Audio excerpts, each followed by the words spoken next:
Hi guys, don't show how to use Microsoft Designer for free. So first, don't forget to subscribe to our channel for more Microsoft Designer tutorials. So look into Microsoft Designer account and you can access here choose images. For example, click on images to generate images.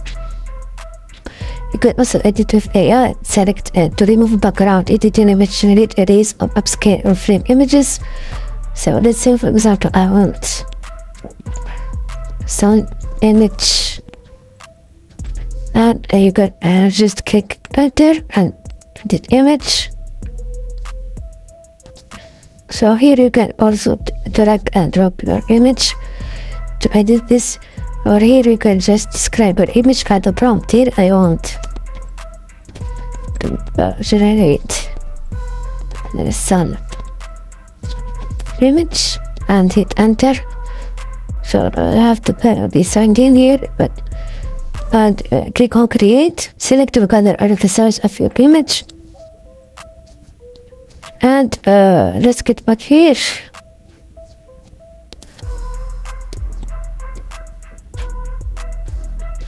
So and you can also choose one image and start with it. You're going to click on this image to start generating or updating this image. So this is pretty much it, guys. If you found this video, don't forget to like, subscribe.